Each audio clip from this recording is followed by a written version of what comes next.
Bonjour et bienvenue à cette nouvelle vidéo sur les probabilités pour la classe de seconde. On va aujourd'hui faire deux exemples sur comment on peut utiliser les événements pour déduire des probabilités sur des phénomènes aléatoires. Mais on va aussi voir des exemples donc de phénomènes aléatoires assez divers et variés. Alors, commençons par celui-là, dans lequel on a une personne qui s'appelle Tom, T-O-M, qui écrit au hasard dans un certain ordre les trois lettres de son prénom. Alors déjà, vous pouvez déjà imaginer que ce phénomène, en fait, il peut être un peu comme, vous savez, avec les petites lettres du Scrabble. Vous avez la lettre T, la lettre M et la lettre O. Et l'idée, c'est que, en gros, on a trois cases d'espace vide dans lesquelles on peut mettre les trois lettres dans l'ordre au hasard. D'accord? Donc on peut les mettre ainsi, mais évidemment on pourra aussi les mettre comme ça par exemple,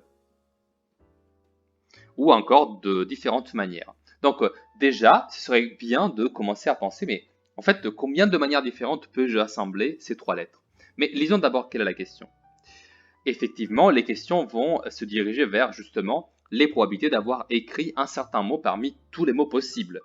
D'accord? Par exemple, ici, il va me demander quelle est la probabilité d'écrire Tom ou le mot mot ou un mot qui commence par la lettre T. D'accord? Donc, la première chose qu'il faut faire dans ce type d'exercice, c'est que, en fait, comme j'assume que le phénomène, il se fait complètement au hasard, et attention, hein, c'est bien écrit ici, donc il n'y a pas de triche, il n'y a pas de décision d'un certain mot, eh bien, on peut déjà assumer que ce phénomène-là, il est équiprobable. Donc l'expérience aléatoire se fait dans l'équiprobabilité. Donc ça veut dire que chaque combinaison de lettres a la même probabilité d'avoir lieu. Et du coup, la première chose que je dois faire, c'est de faire ce petit jeu et de me dire de combien de façons possibles peux-je arranger ces trois lettres différentes. Alors, du coup, je vais faire des exemples. On va commencer justement par celui que je viens de écrire ici. On va placer la lettre M devant, et ensuite mettre la lettre T, et ensuite la lettre O. MTO, c'est une première possibilité. Mais ce n'est pas la seule, donc je vais les numéroter, hein, ça c'est la première. Ensuite, je vais toujours laisser la lettre M en première et inverser les deux autres. MOT, donc c'est le mot mot. Ensuite, je peux avoir une troisième possibilité où, cette fois-ci, je change la première lettre, du coup je mets la lettre O en première, et donc ça peut me faire OTM par exemple, ou encore une quatrième possibilité où j'ai toujours la lettre O devant et où j'ai OMT. D'accord? Mais bien sûr, ce n'est pas fini, parce que je peux aussi avoir comme première lettre la lettre T maintenant, et donc ça va me donner TMO, ou par exemple TOM. Et donc maintenant, on peut se demander, est-ce que j'ai terminé toutes les possibilités? Alors regardez quelle a été ma logique. En fait, je me suis dit, il y a seulement trois lettres, donc forcément, une de ces trois lettres doit être la première. Donc imaginons que la première lettre, c'est la lettre M. Combien de possibilités j'ai d'arranger les deux autres? Alors j'en ai TO, OT, bien sûr, en inversant, mais c'est tout en fait. J'ai fini parce que j'ai seulement trois lettres.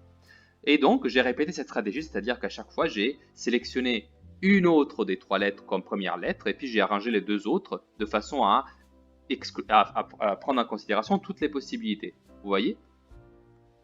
Et donc, en fait, je m'aperçois que j'ai au total, donc dans la globalité, seulement 6 configurations possibles. D'accord? Vous voyez, elles ne sont pas quand même beaucoup. Et donc, si je regarde maintenant mon schéma, eh ben, je peux répondre aux questions. Effectivement, quelle est la probabilité qu'il ait écrit Tom? Alors, du coup, je vais regarder ma planche avec toutes les possibilités. Je me dis, Tom, c'est une possibilité sur 6. Donc, je peux écrire que la probabilité d'avoir écrit le mot Tom, eh bien, c'est de 1 sur 6. D'accord? Parce que c'est une possibilité sur les 6 qui sont présentes. Et ensuite, on me demande de la même façon la probabilité d'avoir écrit le mot mot. Et c'est combien de possibilités le mot mot? Il n'y en a qu'une, d'accord? Celle-là, visiblement. Donc, c'est toujours une possibilité sur 6, d'accord? Et enfin, donc là, vous vous rendez compte que jusqu'à maintenant, on a écrit les probabilités des issues, parce que vous voyez les 6 configurations, en fait ce sont les 6 issues possibles de cette expérience aléatoire. Mais la dernière question justement, ça concerne les événements. Parce que un mot commençant par T, ce n'est pas une des issues qui sont possibles. Vous voyez que un mot commençant par T, lui, c'est un événement. Et un événement, c'est quoi? Eh ben, c'est une liste de plusieurs issues. D'accord? Et c'est quel événement celui-là? Ça veut dire que les éléments qui composent cet événement, donc les issues qui composent cet événement, ce seront les mots qui commencent par la lettre T. Alors, quels sont les mots qui commencent par la lettre T? Il y a sûrement Tom. Et ensuite, je vais voir dans ma liste complète, quels sont les mots qui commençaient par la lettre T? Eh bien, j'avais effectivement Tom, juste ici, mais aussi le mot TMO, qui n'est pas vraiment un mot, mais c'est une combinaison de ces trois lettres-là, et c'est donc une combinaison valable. D'accord? Donc, TMO et Tom, et donc je vais juste les mettre ici, donc Tom et TMO. Donc ça, c'est l'événement maintenant. Et du coup, la question c'est, quelle est la probabilité de cet événement-là? Donc, c'est la probabilité de l'événement, un mot commençant par la lettre T. Et du coup, simplement, je vais compter les issues que j'ai trouvées. Donc, il y en a une et deux.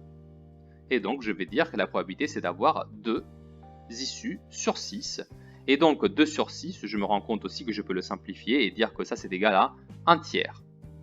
Donc, ça veut dire que j'ai 1 tiers de probabilité, donc 33,3% si vous préférez, que les mots que je compose commencent par la lettre T. Voilà donc pour cet exercice. Je trouve ça très rigolo parce que ça nous fait un peu jouer avec les lettres. Et c'est parce que c'est un exemple différent, disons, qu'un exemple avec des chiffres. Et maintenant, un autre exemple classique, l'exemple de la tombola. Alors, Léa organise une tombola comportant 50 billets, d'accord? Je vais me le mettre en évidence pour ne pas l'oublier. Donc, j'ai 50 billets, dont 12 sont gagnants. Et parmi les billets gagnants, un seul fait gagner le gros lot. D'accord? Alors, déjà, arrêtons-nous un instant et on va ici se schématiser du coup cette situation, d'accord? Alors, qu'est-ce que ça veut dire qu'il y a 50 billets dont 12 sont gagnants? Du coup, ça veut dire déjà que si je devais représenter cette situation, imaginez que ça c'est le sachet, d'accord, avec tous les billets, et ça veut dire en gros que ce sachet il est divisé en 2 parties. Il y a une partie avec beaucoup de billets que je représente par des points, donc chacun de ces points c'est un billet, et une autre partie donc avec les billets, mais ceux qui sont gagnants. Donc ici, je vais marquer les billets qui ne sont pas gagnants, et en fait, ils sont en nombre de combien? Si j'en ai 12 qui sont gagnants, donc ici, il y en a 12 là-dedans, 50 moins 12, ça fait 38. Donc là, il y a 38 billets qui ne sont pas gagnants.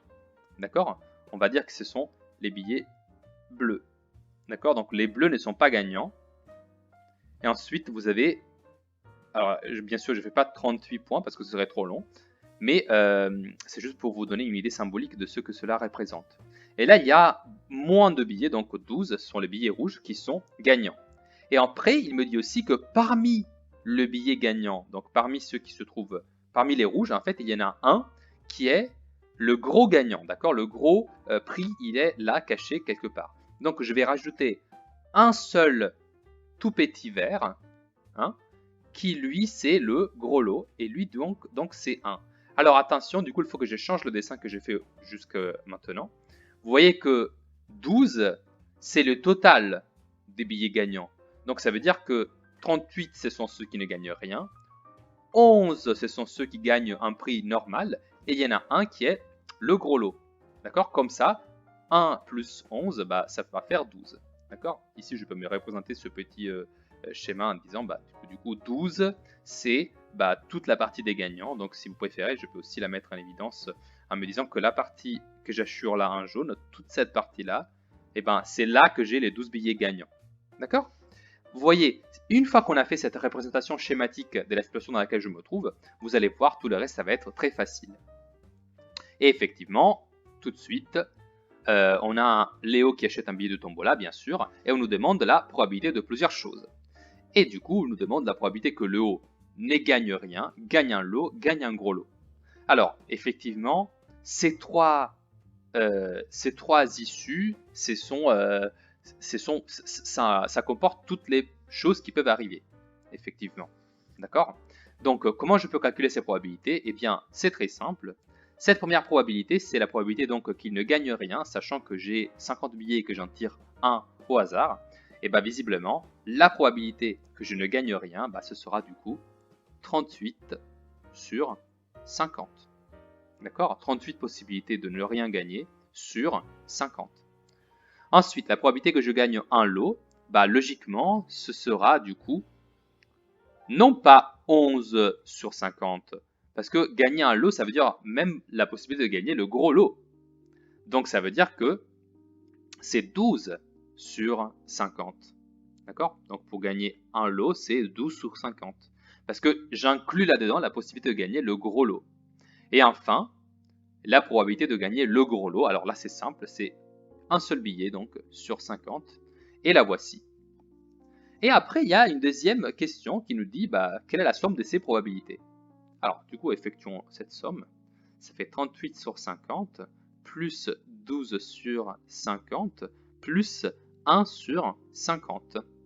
Et donc, j'effectue. Alors, comme il y a un seul dénominateur, je le mets en commun. Et je dis donc, ça fait 38 plus 12 plus 1. Et donc, la somme totale, ça fait 51 sur 50. Or, vous savez très bien que 50 sur 50, c'est ça qui fait 1. Mais donc, 51 sur 50, il est plus grand. C'est effectivement plus grand que 1.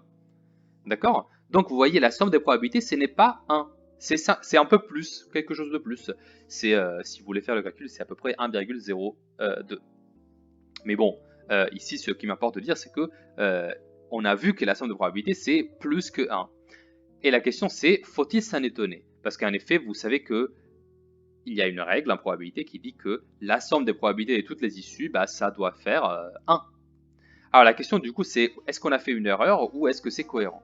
Et en fait, la réponse, c'est que non, il n'y a pas d'erreur. Non, il ne faut pas s'en étonner. Pourquoi?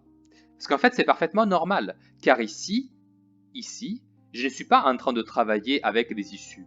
Ces trois phrases qui sont écrites, la possibilité de ne rien gagner, de gagner un lot ou de gagner un gros lot, ce ne sont pas les issues de mon expérience aléatoire. D'accord?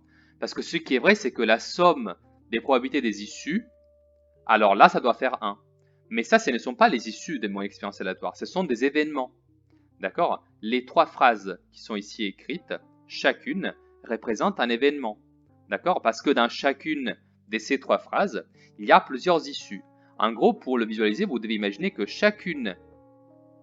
dans ma tombola, chacun des points, donc chacun des billets, il est numéroté de 1 à 50. Donc vous imaginez, là il y a 1, 2, 3, etc., etc., etc.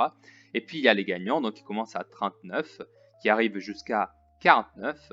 Et là il y a le 50e tout seul qui est le gros lot. D'accord?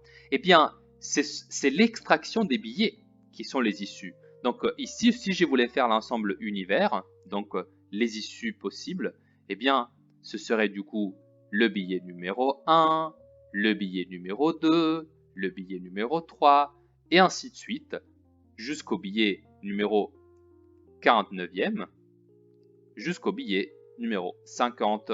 Ça, ce sont les issues. Il y en a 50, et chacune d'entre elles a probabilité, donc imaginez la probabilité de l'issue, je ne sais pas, 37, hein, ça c'est 1 sur 50. Donc si je fais la somme de toutes les probabilités, ça veut dire 50 fois 1 sur 50, ça fait bien 1. La raison pour laquelle ici, je ne trouve pas 1 comme résultat total de la probabilité, c'est que ce n'est pas des issues. D'accord? Attention du coup à ne pas confondre issues et événements. Ça, ce sont des événements parce que la probabilité de ne rien gagner, en fait, donc l'événement ne rien gagner, ça, en gros, c'est composé par toutes les issues numérotées de 1, donc 2, etc., jusqu'à la 38e. Parce qu'on a dit que les 38 premiers billets ne gagnent rien. Donc vous voyez, cet événement-là, il est composé par 38 issues différentes. C'est ça qui fait que, du coup, il n'y a pas d'étonnement. Non, ça ne doit pas faire 1.